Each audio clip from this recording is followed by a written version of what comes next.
Mamma mia, Kim, Zolciak, and Kroy are at it again. The kids have called the cops on them, so things are not getting any better. John Jansen was just spotted out with Alexis Bellino after Shannon Beador was just ranting about her before she got arrested. And then we have some new accusations against the Beverly Hills Housewives husband that we're going to get into. It is breaking news, and we are... Let's dive in. It's crazy. Oh, hi, it's me, Zack Peter, pop culture junkie, reality TV insider, published author, and host of the No Filter with Zack Peter podcast.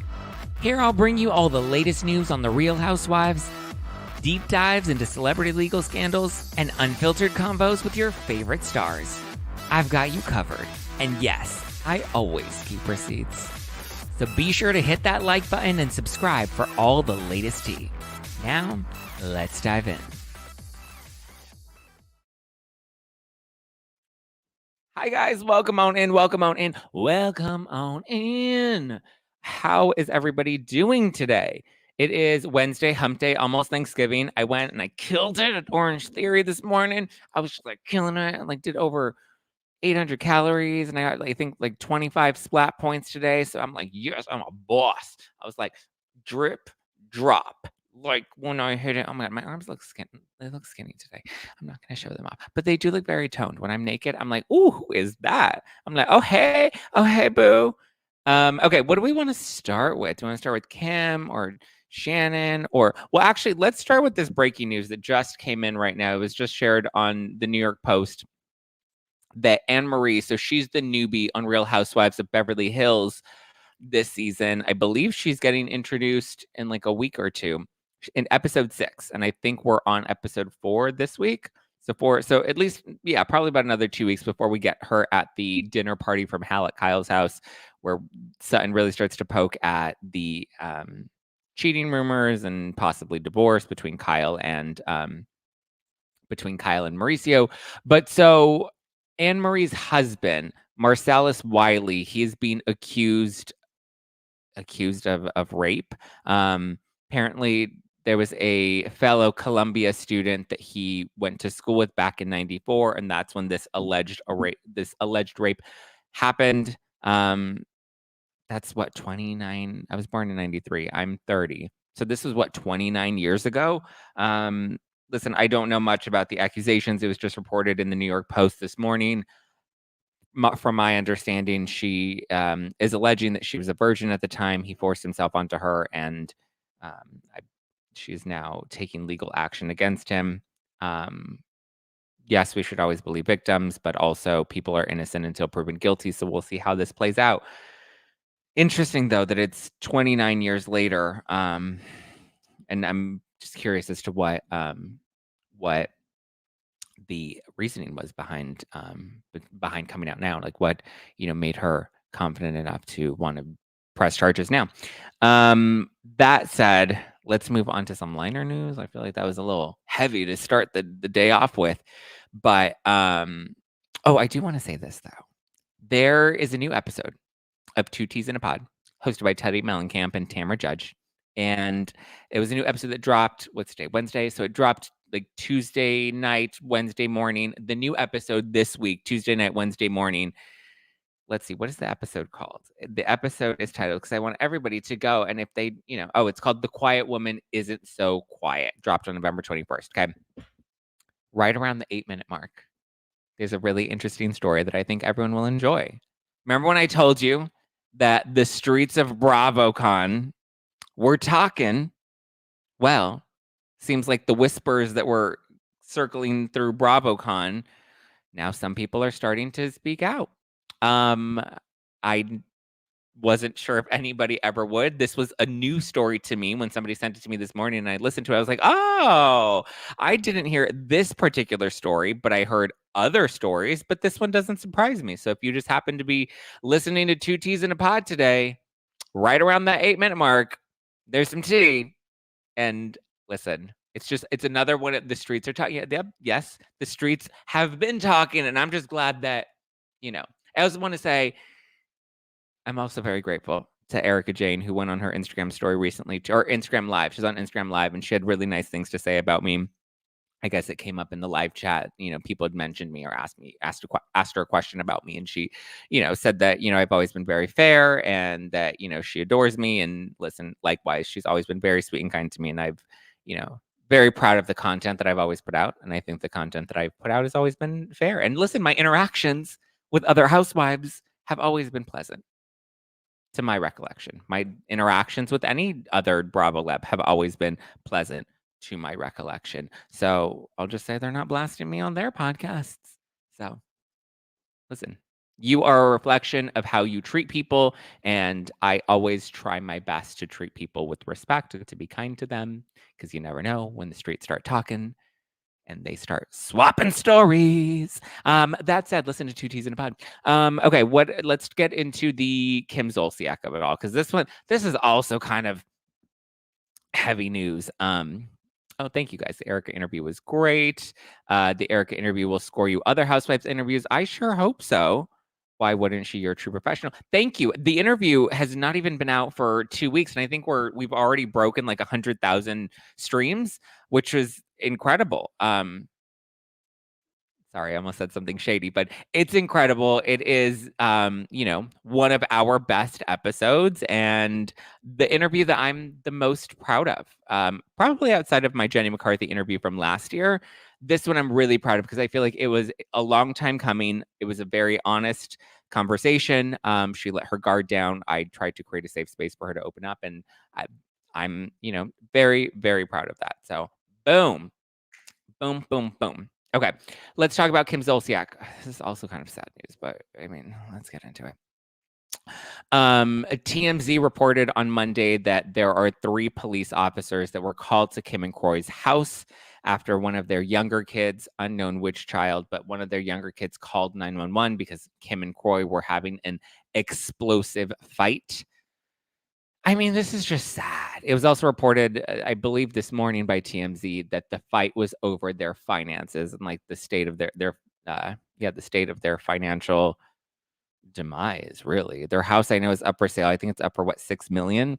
There have been rumors that Kim has had a gambling addiction. Every week there's like new reports of Kroy having unpaid debt that he's accumulated, credit cards and loans that he's taken out that have yet to be paid back. So they're not in a good financial situation. I think that they were at a really high, right? They were, killing it when they were on Real Housewives of Atlanta. Then they had Dopey Tardy for the Party. So they were making money. They had endorsement deals. They were on TV. People were interested in them.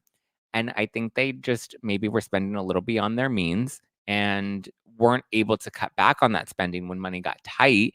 And so now we're in this unfortunate situation where now the kids are getting involved. This is just sad. It's sad, sad, sad, because the kids don't need to be getting involved. To know that they are at a point, like I remember growing up, I hope this isn't too personal.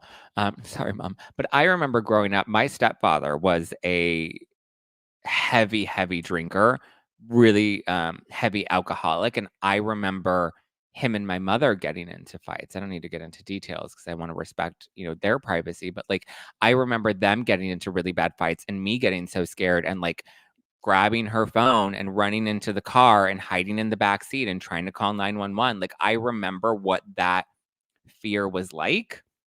I remember like sorry, I haven't thought about that stuff in a long time, but not to make it about me, but I remember what that was like as a young kid and just that fear of I need to call 911 because now I need to intervene because I don't know what's going to happen. And also to be clear, there was never any like domestic violence in our household. My stepfather, he never took it out on anybody. He just would take it out on like the furniture and stuff. But again, he is the father of my siblings, so I want to also be respectful to them too. But I know what that fear is like, and it's a really ugly thing to be afraid of. But not only that, but it's also like the amount of responsibility that then gets put onto the kids because you then feel like I need to intervene. I need to protect my mom, or I need to protect my dad, or I need to, in some way, I'm responsible for this not escalating any further, or I'm responsible for stopping this. And the only way I know how to take action is to call 911 and get the police involved.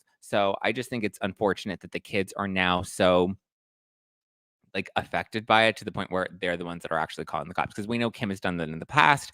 We know that they've called the cops or called 911. Like they have done that. Kim and Kroy have played in, or I guess more so her than him. They've played into these tactics before, but now that it's affecting the kids and the kids are the ones doing it, like that that's going to put them into a constant state of fight or flight, and that's going to build a lot of like trauma that they're going to have to work through, and that's just not fair to them. It's going to not set them up for success in the future, whether it's their own relationships that they attract or just their relationships with their parents. Like that's unfortunate, and it's going to affect them in other ways. And I just think at this point, like Kim and Kroy need to get their shit together, and like enough of this. They're only hurting their families. They're only hurting their kids. As much as they think that they're trying to hurt each other, the kids are becoming collateral damage in all of this, and that's where it's unfortunate. So Kim and Kroy need to grow the fuck up and get over it and figure it out. Get out of the house if you need to get out of or just figure out a way to just be amicable, right? Because I hold them both responsible. I don't think it's one person and not the other, because even if one person is being an asshole, the other person can choose to not engage or to not give them the reaction that they desperately are looking for, Okay, let's move on. So Variety published their 40 most powerful women on reality television, and we had a lot of Bravo Labs that were on the list. We had Kyle Richards, we had Lisa Vanderpump, we had Candy, we had Teresa, we had Tamra, we had Ariana, we had Paige from Summer House, we had Heather Gay, we had Jenna Lyons. To me, okay, I get Kyle and LVP, right? I get Teresa, I get Candy. Interesting that they picked Tamra over Vicky. But I get it. She's still prominently on reality television. Vicky was kind of just dipping into it as a friend of the season. She hasn't been a primary cast member in a minute. So I understand that. Candy, I get. Ariana's the moment, right? She's like a breakout star. She's like killing it right now. But Paige from Summer House, I'm like, Paige is one of the 40 most powerful women on reality television. That didn't make sense to me. Heather Gay, I get they tried to make Heather Gay more of like the well, she wrote the book Bad Mormon and she's fighting the Mormon church and she's, they're trying to make her out to be like Leah Remini, taking down Scientology. I get it. But I'm also just like, really? Like really? Like we're going to name Heather Gay one of the 40 most powerful women on reality television. Okay. Let's rethink that one. And then Jenna Lyons. Like Jenna Lyons has barely been on reality television and she literally hates it. She was just on Jimmy Fallon, I believe last night, Tuesday night. And Jimmy asked her if she's coming back to Real Housewives of New York. It seems like she was booked by Bravo because I believe Bryn is on Jimmy Fallon tonight. So Bravo's using all their PR chips to really kind of push this reboot. And listen, fine, they want to make sure it's successful. I'm sure it'll pick up steam at some point. The more they push it, the more people will be interested in it, the more people will watch it, especially if they're trying to reach a new audience. I think Fallon is smart because I don't know if the Fallon audience is necessarily the Real Housewives watching audience, but if they put them on these shows and people like them and then they're interested in Housewives and that's kind of their gateway into Housewives, then I think they may find the reboot enjoyable and it may be a good way to introduce Housewives to a new audience. I know I've discussed this with Ryan Bailey in depth in the past on our shows about how is Bravo going to introduce Housewives and Bravo Land to people that have never consumed Bravo before, and how are we going to get them interested? And I think this is a smart strategy to get people interested. Jenna Lyons, though, is not that interesting to me. I feel like she's quirky and she's boring and she's weird and she hates reality TV. But so Fallon asked her, he's like, are you coming back for another season? And she's like, oh, what? Me? And she tried to play it like, oh, is Jimmy asking her back on Jimmy Fallon, to do more cameos or guest appearances? She's like, yeah, I'll come back. I'll come back anytime. I'll be a co-host or whatever. But he was like, no, are you coming back to Housewives? And she's like, I genuinely don't know. I genuinely don't know. So I don't know. I mean, listen, I feel like that was a good PR answer to give, considering Bravo's probably the one that booked her on Fallon. So I think she's like, I have to be gracious to Bravo. But in all of her other interviews, she's talking about how much she hates it and she doesn't like the show. And you can tell she doesn't like the audience. Like she really just is not interested in being a housewife. So I don't know. I don't think she was deserving of being one of the most powerful women on reality. I guess she does. She is a businesswoman and she is on reality television. So sure. But But Paige and Heather Gay, I'm still a little skeptical of. And Jenna, those three are weird. It's also interesting because you have like all these housewives, right? And all these Bravo labs. But then you also have on the list, you have Katy Perry, Jenny McCarthy. Katy Perry's on American Idol. Jenny McCarthy's on The Masked Singer. Shout out Jenny. Get a girl, get a girl. The Kardashians, Snooki, JoJo Siwa, because JoJo Siwa is now on Special Forces. So it's just like an interesting mix of people, right? Like, I'm like, how do we have Katy Perry and Snooki in the same Variety article that we have Paige DeSorbo in?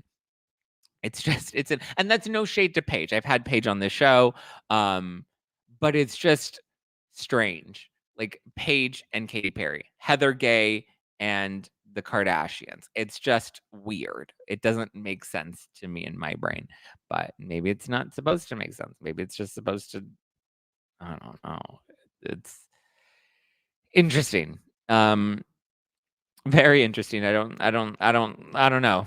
Curious what you guys think about the Variety article. I mean, it's a lot better than that Vanity Fair article, that expose, that, reality reckoning that went nowhere. All that fluff for nothing. But we are now, it's Thanksgiving week. We're going to have to start our shopping. And if you want to hear, where'd you get that this holiday season? Uncommon Goods is your secret weapon. Uncommon Goods is here to make your holiday shopping stress-free by scouring the globe for the most remarkable and truly unique gifts for everyone on your list. Whether you're shopping for your Secret Santa or your entire family, Uncommon Goods knows exactly what they want. I love all the customizable options on there. I've started my holiday shopping on there, and I love that they really do have a variety of different gifts that are tailored and can be customized to the people in your life. Okay, I even got some things for me. I told you guys I got that personalized platinum LP record for No Filter. I was like, ooh, let's get it. But Uncommon Goods looks for products that are high quality, unique, and often handmade or made in the US. They have the most meaningful and out of the ordinary gifts anywhere. I know you're going to love them. To get 15% off your next gift, because I love you. To get 15% off your next gift, go to uncommongoods.com/nofilter. That's uncommongoods.com/nofilter. You'll get 15% off. Don't miss out on this limited time offer. Uncommon Goods. We're all out of the ordinary. And listen, we know that liver health is important, which is why I'm loving my dose shots. With dose, each ingredient is potent and delivers results. For example, 1 shot of dose for your liver is equivalent to 17 shots of turmeric juice. It has clinical studies to back everything up. While many other brands may talk about the individual ingredients in their products being clinically studied, what sets Dose apart is that their formula has also undergone clinical testing. Think of your liver as your body's filter. So it's good. You want to make sure it's in charge of flushing out unwanted elements and breaking down what you consume into essential nutrients. So we want to make sure that our liver health is a priority for us. And Dose for your liver is formulated with ingredients clinically shown to support your liver. It's yummy. I like taking my Dose shots. They give you a little shot glass so you can feel like you're taking like a real shot. Shots. But it's actually good for your liver, not the other kind of shots. So if you want to give Dose a shot and invest in your health, Dose is offering No Filter listeners 15% off your first order, plus an additional 15% off if you subscribe for a monthly delivery. That's 30% off your first order. Go to dosedaily.co/nofilter and use code NOFILTER. One word, no filter. That's dosedaily.co/nofilter and use code NOFILTER. It tastes yummy, it's delicious, and it's good for your liver. So go give your liver some love. dosedaily.co/nofilter. Use code NOFILTER. Okay, let's get back to the tea. Ooh. Let's get it. Okay. What do we want to talk about? Oh, let's talk about the John Jansen. He was just spotted out, you guys, with Alexis Bellino. Jesus jugs. And apparently, I guess Kelly Dodd is confirming that they're like a thing or they're hanging out. They look a little cozy. They were at The Quiet Woman, which I'm pretty sure is not Shannon Beador's house right now. Seeing this photo of them getting out. It's interesting because Shannon Beador, it was rumored, or I believe somebody came out and it was reported that Shannon was ranting about Alexis Bellino the night that she got arrested. She was like out with a friend earlier in the day or earlier in that evening, and people overheard her ranting about Alexis Bellino. So now it's interesting that we see John Jansen hanging out with Alexis Bellino, and I'm like, ooh, was there something going on? Was there like, was he talking to Jesus Drugs? Was he praying to her Jesus Drugs? And maybe that's when he was still friends with Shannon Beador, and that's why Shannon doesn't like her, because I don't believe Shannon and Alexis were ever on the show together. I believe Shannon came in as Alexis left. So isn't the quiet woman Shannon's favorite place? Is it? That's really shady. Everyone keeps saying that John Jansen is the new Slade because he's moving from one housewife to the next housewife to the next housewife. Interesting, shady, cuckoo, crazy. Okay. Listen, if he wants to be the next Slade, this goes into the other, like Emily, when she was talking about how he loves the show, he loves the exposure. He was really just using Shannon this entire time. We saw Shannon at BravoCon saying she's done with John Jansen. She's moving on from John Jansen. She's, cutting out the toxicity, as Teresa told her cousins. She's cutting out the cancer. So it's very, very interesting. Mary Ann Stout says that they're a perfect match because they're both messy. Kelly's husband said that she's upgraded with a younger, hotter housewife. Who? He's up. Yeah. Joel says that I believe Rick, Kelly Dodd's husband, Rick, said that he upgraded with a younger, hotter housewife. That's not very nice. That's not very nice, Kelly and Rick. But listen, that's all sorts of shady. That's like, but that makes me think that maybe there was something going on with John Jansen and Alexis before, and that's why Shannon doesn't like Alexis, because Alexis is like, I don't even know her. She's like, who are you? What? I don't know you. So Alexis was like, I don't know you, but I know your man. He prays to my Jesus drugs every night. Gobble me, swallow me, drip inside of me, quick, jump out, but you let it get inside of me. Tell him what to put in, never tell him what I'm about to be. Talk your shit, bite your lip, ask for a car while you ride that dick. Wasn't Alexis the one sucking face on Below Deck? Was she? I don't watch Below Deck. I don't really know anything about Below Deck except that one captain, Captain Jason. He's hot. That's all I know. God, I need to stop. I need to stop getting myself into trouble with these Jasons. Remember, Shannon was upset about Alexis Bellino the night. Yes, Storm Doors. That's what I said. She was ranting about her at the restaurant. And then now that's what I'm saying. I think maybe that's why she was ranting. Is there's probably been something going on with John Jansen for a while. So, but they are kind of cozy. He's got his arm wrapped around her in the photo. They're in a group setting, so it's not like they were on a date, but whew, I'm ready for Shannon Beador to rant and rave about that. Captain Jason is the worst captain, in my opinion. Why is he the worst captain? He doesn't have to be a good captain. He's hot. Hot people don't have to do much. They don't have to work hard. Listen, if he drove us down like the Titanic, I wouldn't be mad about it because at least I died in his arms. No, I'm kidding. That was very inappropriate to say. But yeah, interesting, and interessante. What else? That's John Jansen and Alexis Bellino. In other couples news, we have Lindsay Hubbard and Johnny Bananas. They are dunzos. Doesn't look like they're going anywhere. So a source told Us Weekly, aka Lindsay, told Us Weekly, JK, that's my speculation. That's not an accusation. That the relationship, or that they never had a relationship. They went on one date. But basically, it was over before it even began because they're not compatible. Well, duh. I think they're a little too hard for each other, right? They need like a yin to balance out their yang because I think they're too much alike. I think the reason Carl worked for Lindsay is because he balanced her, right? He calmed her down. He was patient with her. He would kind of ride her crazy waves as he needed to help her get through that. He also just kind of balanced him. So she needs somebody like a Carl that can be calm, that can stay collected. Johnny Bananas is not calm and collected. Johnny Bananas is chaos. Johnny Bananas is probably a little toxic. So he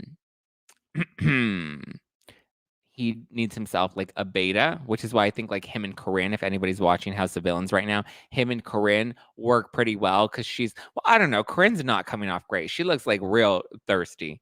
And I get it. Johnny Bananas is cute. She's enjoying him, but like, come on, whatever. But Lindsay's definitely an alpha. Johnny is definitely an alpha. And I just think two alphas are always going to clash. An alpha needs a beta. And so in this case, I feel like nobody saw this going. It was a rebound. They probably went out because I think it was a PR strategy. I think it was all set up for a little attention. It's attention to be me. I need some attention on me. That's just who I be. I need attention to be on me. So, yeah. Okay. In other news, Corinne got booted out. Wow, Chris, I haven't seen no. Corinne hasn't gotten booted out. The House of Villains is on break right now, and I remember the last episode. Who got booted out in the last episode? Nobody got booted out. Wasn't it like a cliffhanger to be continued? I don't believe it was Corinne. Who was the last one? Was it Corinne and Shake that were up on the chopping block? I think Shake's probably going to go. But anyway, it's on break this week. It doesn't come back till the 30th. November 30th is when we see it back. I thought Johnny Bananas wanted to fuck Bobby Lights. Does he? No. Listen, Johnny Bananas is hot, though. I'm on the Ringer. He's on the Ringer. We're both with Spotify at the Ringer. We're both on the same reality TV. It was Corinne Samuel. Why you guys gotta do me like that? I haven't even seen it clearly, and you just spoiled it for me. Now I'm gonna go into it knowing that Corinne is the one that that got. But sorry to anybody else who hasn't seen the latest episode of the House of Villains. Corinne apparently is the one that gets tooted and booted. Well, she got tooted and booted by Johnny Bananas. Damn, did Johnny Bananas vote her out? Oof. So rude. So nasty. So rude. It was Corinne. Shake won the immunity challenge with the animals. Okay, clearly I didn't see this episode. Clearly I have a House of Villains episode I have to watch. What was I saying? Oh, that Johnny Bananas and I. So we're both on the Ringer Network. We're both on the reality TV feed. I'm on Morally Corrupt. Tuesdays on the Ringer Reality TV podcast. And Johnny Bananas, I don't know what day he's on, but he's on one of the days of the week. So I'm like, listen, Johnny Bananas, I will meet you at Spotify Studios. It's here downtown. And maybe I'll run into you in the lunchroom. It's a bucking impressive lunchroom, let me tell you that. The Spotify Studios are like, she is rich, honey, rich. I was like, oof, this is a whole cafeteria. The podcast, like, building is like literally an entire row of just all of. I think for members only, I did a behind the scenes vlog of when I first went to the Spotify studio. It is nice, honey. That is a budget. I like that budget. I'm like, give me the Harry and Meghan paycheck. What did they get? Like 10 million? Give me that. The votes were unanimous. Yikes. Johnny sent her home. That's so mean. Oh, you think Johnny fucked Bobby Lights? I don't think so. Are you pre-taping shows for tomorrow since it's Thanksgiving? No, my love. I will be up and doing the show is what I'll be doing. I'll be here Thursday and you'll have a bonus episode on Friday. Friday's bonus episode might be a little late. I might tape it Friday morning, TBD, but you will get a bonus episode this week. So stay tuned for that. We will be live on Thursday. I'm not pre-taping anything. I don't like pre-taping. Sometimes it's nice because then I can sleep in, but for the most part, I don't really like. Zach is going to be drunk tomorrow. Not in the morning, Chris. Not in the morning. Listen, I want to get a little. I might get a little Lily City, living my life like it's golden, living my life like. Oh, Tinsley's wedding pictures just came out, you guys. Oh my goodness, look at this. It's like such a fairy tale. She looks gorgeous. My God, Tinsley Mortimer. Well, she's not Tinsley Mortimer anymore. Oh, he's fine looking. He's okay. But oh, we even see them dancing. Dale, her mom, looks so happy. We can finally take those eggs off of ice. It just came out in Town and Country magazine. Oh, this makes me so happy for her. She got her fairy tale wedding after all, and she didn't even need Scott. Thank you. Next. We don't need Scotts around here. I don't care about Tinsley. Wow, Christopher. Wow. Wow, Bethany. Wow. Okay, well, let's end on a fun note because there's this Instagram post that I just saw from It's Britney, bitch. So she posted on her Instagram this photo of this very hunky and seemingly young looking man. Like he looks like he could be about maybe in his early to mid 30s. Like there's no way he's 40 plus, but I don't think he's definitely not in his like, he could be, like, late 20s, early 30s. I'm gonna say maybe, like, 32 to 34 is what my guess is gonna be. But he is buff, he is toned, he's got a little booty in the back, and so she goes and leaves a caption that reads she posts this photo of him, and it's, like, a mirror photo, and you really just see his back, and it's very toned, and her caption says, "This is my uncle. What if his back is my face?" First of all, I don't get the "what if his back is my face" comment, but this is my uncle. Like, is this the new daddy? Like, do we call them uncle now? Like, we don't say, "Ooh, yeah, daddy. Call me uncle." Is that he has no booty? I mean, okay, yeah, the photo he doesn't have much of a booty, but like he's got back. Baby got back. Not ass, but baby got back.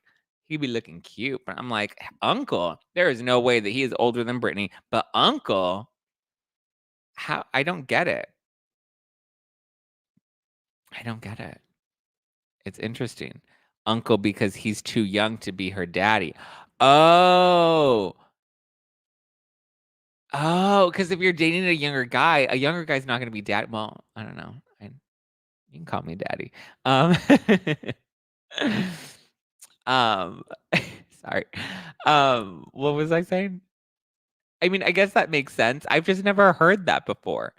Uncle, daddy, like I don't want to be called uncle. You can call me daddy, but I don't want to be called uncle. That is not sorry, I'm just outing that I'm, you know, like to be in control in the bedroom. Um, yeah. Johnny Bananas is daddy. He's not uncle. I'm not calling him uncle.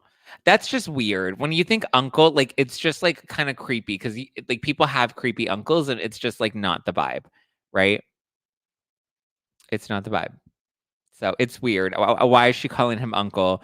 What about her face on his back? Like her face, like physically, like her face on his back. I don't know. It's strange to me.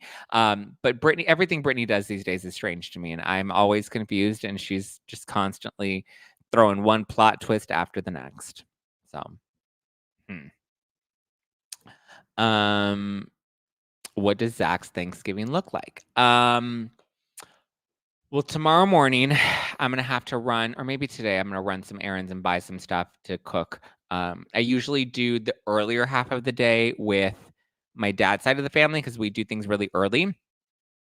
Um, so I'll go to my grandfather's house first thing in the morning. Well, I'll drop the boys off with my mom because they'll stay at her house with their brother and their mom, and all the dogs will play together. I'll drop the boys off with my mom. Then I will go to my grandfather's house. I will set everything up because I always set the dinner table the way my grandmother always used to. We would always set it up together. I'd always go over first thing in the morning and we would cook and we would decorate and we would just make sure that everything was ready for dinner. So I will do that. And then I'll see my dad and I'll see some of my family. And then I'm going to come back to the apartment and meet Josh because he's coming with me to Thanksgiving at my mom's house tomorrow evening. So we'll come back here, maybe cook something or like get ready for Thanksgiving at my mom's and then go over there and get Liddy City. And we have an ornament exchange that we do on Thanksgiving where everybody brings an ornament and it's kind of like a white elephant style. And you get either a good one or a bad one. And usually there are some bad ones in there. And so, yeah, I actually have to, oh shit, I have to go to Target today and get some ornaments to put into the game because I forgot. So, yeah. I don't want to listen to Jeff, so I am thrilled that you're live right now. Aw, Jeff Lewis, I heard had very nice things to say about me, and so did Paul and Patrick on the Jeff Lewis live after show. So I'm very grateful for that. That was very kind of them. Donna Bowling, I heard she had very nice things to say about me on her Daily Dose of Donna show, which I'm grateful for. Yeah, a lot of people had a lot of nice things to say after my show on Sunday at the Bourbon Room, which was great. I'm so grateful that people came and showed up. I believe the live stream is now available, and I believe the live stream is available for 5 days. I know I was originally telling people 48 hours, but I'm like, but it's also the holidays, so like 5 days. You have 5 days to watch it. When is your interview with Paul dropping? I did it dropped. My interview with Paul and Patrick came out last week before, came out recently. So it's out there, Undressed with Paul and Patrick. You can listen to it on your favorite podcast platform. Go and tune in. Let me know what y'all think. Why am I saying y'all? God, I need to stop that. I'm not from Texas. Live stream ends on 11/29. All right, so if you guys bought a live stream ticket, you can watch the show up until 11/29. Oh, which is a week from now. Oh, that's 7 days. Wow. Okay, well, there you go. You have until 11/29 to watch the live stream from Sunday night's show. Let me know what tea you liked, what you enjoyed, what parts of the show were really fun, because booyah. It's not out. Yes, it is out. Yes, it is out. So, favorite Thanksgiving dish. My favorite Thanksgiving dish is, I love stuffing. I know it's an unpopular choice. I love stuffing. Oh, 11/25, not 11/29. Sorry. The video is available until 11/25, which is this Saturday. So you can watch it today. You can watch it while your family's having a boring dinner. You can watch it on Black Friday. You have until this Saturday to watch the live stream from Sunday. Okay. Any other thoughts, closing questions, vibes? I just want to, well, I guess, no, I'll be like grateful and thankful tomorrow. Jeff said that because Heather had you on, love you, but Jeff is a terrible human. Jeff said that because Heather had you on.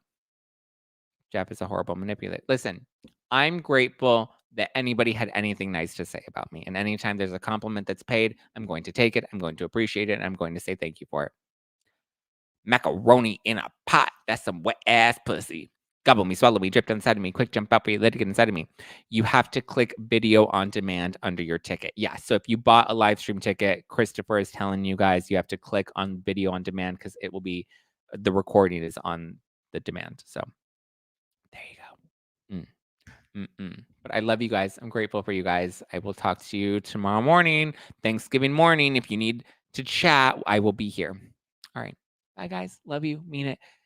Ciao for now. You can always give me a follow at Just Plain Zack all over the internet. Going to listen to Two Teas in a Pod after you.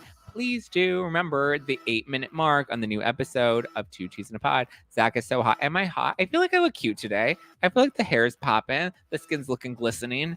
I'm like, okay, I look cute today. I feel like I look a little puffy, but